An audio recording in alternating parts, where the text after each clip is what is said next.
Hello guys, അപ്പം നമ്മുടെ വീട്ടിൻ്റെ കുറച്ച് ദൂരത്തുള്ള ഒരു അമ്പലത്തിൽ ഒരു ടെമ്പിളിൽ എന്താ പറയുക, ഇന്ന് എഴുന്നള്ളിപ്പാണ്. അതായത് നാളെ അവിടെ ഉത്സവമാണ് കേട്ടോ. അപ്പോൾ ഇന്ന് എഴുന്നള്ളിപ്പൊക്കെ ഉണ്ട്. അപ്പം നമ്മുടെ മാമി തട്ടമൊക്കെ വെച്ചിട്ടുണ്ട്. അപ്പോൾ ഇതാണ് നമ്മളിവിടെ തട്ടം എന്ന് പറയുന്ന സംഭവം. ഇതിന് വേറെ എന്തെങ്കിലും പറയുമോ എന്നുള്ള കാര്യം എനിക്കറിയില്ല.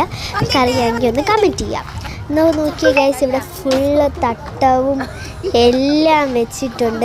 എൻ്റെ വല്യമ്മ അപ്പോഴത്തേക്കും വന്ന് ലാൻഡ് ആയിട്ടുണ്ട്. അപ്പോൾ എൻ്റെ കസിൻസ് എല്ലാവരും ഉണ്ട്. അവർ വീഡിയോയുടെ മുമ്പിലൊന്നും വരാത്തതാണ്. പിന്നെ ഞാൻ അവരെ പിടിച്ച് നിർത്താൻ നോക്കിയില്ല. ഇടയ്ക്ക് എപ്പോഴെങ്കിലും ഞാൻ എടുക്കും കേട്ടോ. അപ്പോൾ നമ്മുടെ ചെണ്ടമേളൊക്കെ അടുത്തെത്തി. അപ്പോൾ എൻ്റെ അനിയൻ കുട്ടൻ വന്ന് കസിൻ അപ്പോഴത്തേക്കും തീരെ വാവ് ഓടിപ്പോയി കേട്ടോ. അവിടെ നിന്ന് എൻ്റെ ക്യാമറ കണ്ടുകൊണ്ട് ആളോടിപ്പോയി. അപ്പോൾ നമ്മൾ ആന വരുന്നുണ്ട് കേട്ടോ. അപ്പം നമ്മുടെ നല്ല ഫ്ലാഷൊക്കെ വെച്ചാൽ നമുക്ക് കാണാൻ പറ്റുന്ന രീതിയിലാണ് ആന വരുന്നത്. അപ്പം നാളെയാണ് ഉത്സവം. അതിൻ്റെ ബാക്കി വീഡിയോ ഒക്കെ നമുക്ക് കാണാം. അപ്പം നമ്മുടെ കോവിലൊക്കെ ഇടുമല്ലോ, അതൊക്കെ ഇടുകയാണ്.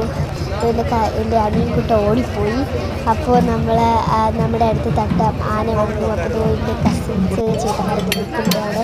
അവരൊന്നും എൻ്റെ ക്യാമറയിൽ വരുന്നില്ല ഗൈസ്. ഇത് അപ്പുറത്ത് അവരുടെ തേങ്ങ പൊട്ടിക്കുന്നുണ്ട്. നമ്മുടെ തൊട്ടപ്പുറത്ത് തട്ട വെച്ചിട്ടുണ്ടായിരുന്നു. അവർ തേങ്ങയൊക്കെ പൊട്ടിച്ചു. അത് കഴിഞ്ഞ് നമ്മളെ തേങ്ങയും വന്ന് പൊട്ടിച്ചു കിട്ടും. അവർ കുറേ സമയം കാത്തു നിന്നിട്ടാണ് വന്ന് പൊടിച്ചത്. കാരണം നമ്മൾ തട്ടമൊക്കെ ഇവിടെ 6 മണിക്ക് വെച്ചിട്ടുണ്ടായിരുന്നു. പക്ഷേ ആന ഇവിടെ എത്തിയപ്പം 10 മണി കഴിഞ്ഞിട്ടുണ്ടായിരുന്നു ഗൈസ്. അപ്പം നമ്മൾ കത്തിച്ചത് പാഴായിപ്പോയി. അപ്പം ഇതാണ് നമ്മുടെ തട്ടം. അപ്പം ഞാൻ അതിൻ്റെ ഇടയ്ക്ക് എവിടെയൊക്കെ കയറി പോകുന്നുണ്ടായിരുന്നു. അങ്ങനെ അത് ഫുള്ള് ഞാൻ എടുത്തു. അപ്പോൾ ഇതെൻ്റെ കോയിനൊക്കെ നമ്മൾ ഇടത്തേക്കകത്തിട്ട് പിന്നെ അവിടെ ആന നിൽക്കുന്നുണ്ട്. അതിന് വന്നിട്ടില്ല, അല്ലെങ്കിൽ നന്നായിട്ട് കാണിച്ചു തരാൻ കേട്ടോ. അപ്പോൾ നമ്മൾ എല്ലാം നല്ല ഗംഭീരമായിട്ട് നടക്കട്ടെ എന്നാണ് പ്രാർത്ഥിക്കുന്നത്. എൻ്റെ കസിൻ ചേട്ടന്മാർ അറിയാതെ വീഡിയോ പെട്ട മട്ടിൽ നിൽക്കുകയാണ് കേട്ടോ അവിടെ. ഞാൻ പിന്നെ കുറച്ച് മുമ്പ് അവരങ്ങ് ഓടിപ്പോയി. അങ്ങനെ ആനയൊക്കെ അടുത്തെത്തി. അപ്പോൾ ഒരു സമാധാനം. എനിക്ക് പേടിയാണ് കേട്ടോ ഈ ആനയിലേക്ക്. അപ്പോൾ ആന എന്നെ തന്നെ നോക്കുന്നുണ്ടായിരുന്നു. എനിക്ക് ചെറിയ പേടിയുണ്ടായിരുന്നു.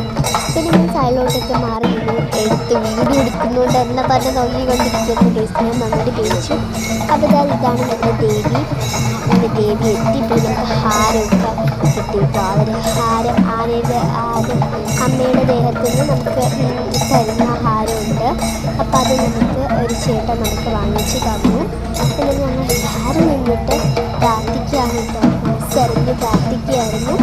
അപ്പോൾ നിങ്ങളുടെ അവിടെയും ഇങ്ങനെയൊക്കെ തന്നെയാണോ ഉള്ളതൊന്ന് കമൻറ്റ് ചെയ്യാം. പിന്നെ നമുക്ക് ഭസ്മം അങ്ങനത്തെ സംഭവങ്ങളൊക്കെ കൊണ്ടുവന്ന് തന്നു.